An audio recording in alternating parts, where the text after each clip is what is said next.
I walked outside the gates at Lambeau Field, stood over the perch of the players' parking lot, and within a few minutes, the cloudy skies had cleared and Aaron Rodgers came sauntering in willy-nilly like nothing had ever happened. He spent the whole day in the facility. He went through the team meeting at around noon, met with people in the building. He may, get this, Greeny, he may have even helped orchestrate a trade. They're talking and almost have a deal done to bring receiver Randall Cobb back. Of course, Cobb played here for 8 seasons, was one of Rodgers' favorite targets. He's now with the Texans. I was told yesterday afternoon that Cobb does expect to be back in Green Bay at some point very soon. Well, we saw that one of the concessions that we believe that was being made to him was that he would have some more say in things like that. So perhaps you're right. Now he's got a little bit of general manager in him here. So do we expect to see him practicing today? I was told late last night that we should expect to see him on the field at 10:10 local time. That's when the first training camp practice starts behind me on these practice fields. But how much does he do? Does he participate on a limited basis? Is he full go? That remains to be seen. I don't have to tell you that he skipped all the offseason stuff. We only talked about that every day, every week in April, May, and June. But he has not been on a field since the NFC Championship game loss. But Rodgers has never been one to ease into training camp. He's never, ever been on a pitch count.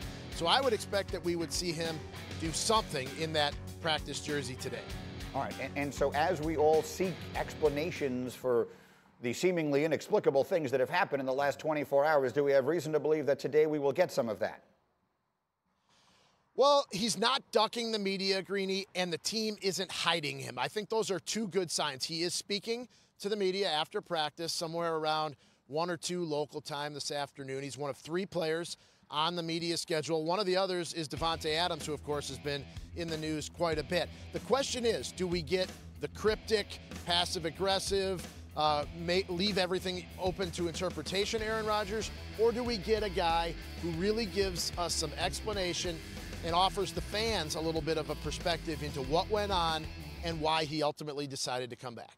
I certainly would vote for the latter if I was getting a say in all of this. We'll see what happens. Demovsky, outstanding work.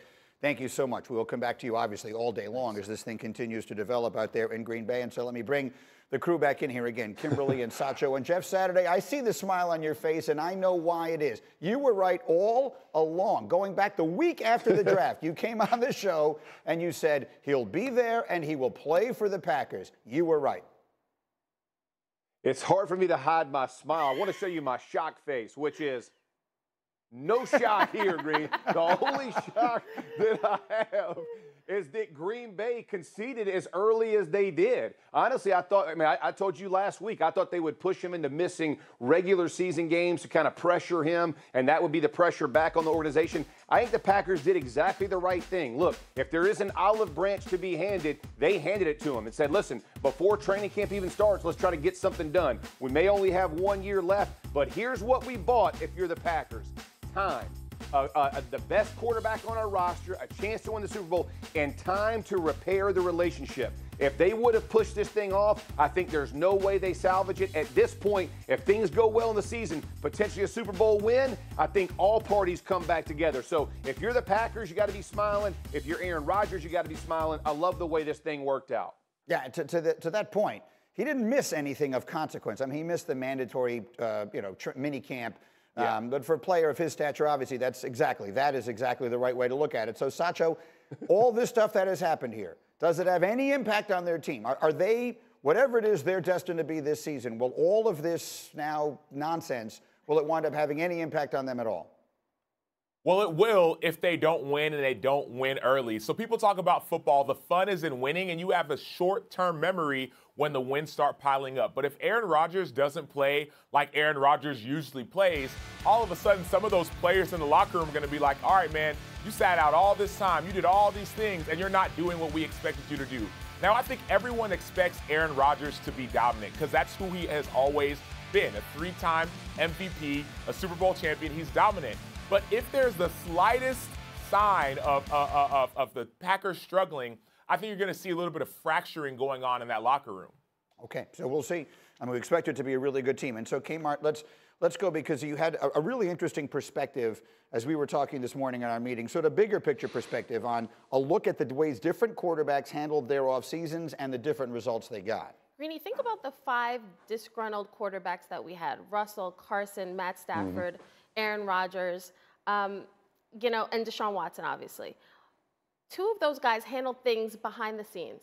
We knew they wanted out, but it wasn't aired publicly. We weren't talking about it at length with all these details. Those 2 are out. Those 2 went to better situations for them, and Rodgers, Deshaun, and Russell are right where they ended last offseason. So it's interesting to see how those situations unfolded. But as far as Green Bay is concerned, this is a win-win. I mean, Rodgers gets to do at least 1 more year, and then maybe he tries the Tom Brady route, where I go where I want. But for right now, I will die on this hill and say that Aaron Rodgers in Green Bay, to me, that's the best chance for him is winning a Super Bowl. So I think everybody, no doubt, win-win on both sides. Well, so Jeff, you say no doubt. When last seen, he was on the field in the NFC Championship game, and a somewhat questionable coaching decision to kick a field goal might have been the difference between that team making it to the Super Bowl. Are they that team? Are they, in your view, the biggest threat to the Tampa Bay Buccaneers in the NFC now that he's back? Absolutely. Listen, I put Tampa at 1A and Green Bay at 1B. I don't think this team is going to skip a beat. I think Matt LaFleur is one of the best play callers in the NFL. I don't think Aaron Rodgers even has a hiccup. And to what Acho was saying about, like, the team, this dude knows how to play ball. By the way, he's thrown 4,000 passes fewer than Tom Brady. If you don't think this dude is thinking about this year and years to come, he knows he wants to prove it. It's a prove-it year for him as well. This guy is fired up. He is going to attack this thing. I think this team gives Tampa Bay, or is the biggest challenge to Tampa Bay in the NFC. I love what they've done. I love as the team. And listen, I'm telling you again, I cannot emphasize it more. Getting this done before training camp even started is an olive branch. Thank you for watching ESPN on YouTube. For live streaming sports and premium content, subscribe to ESPN+.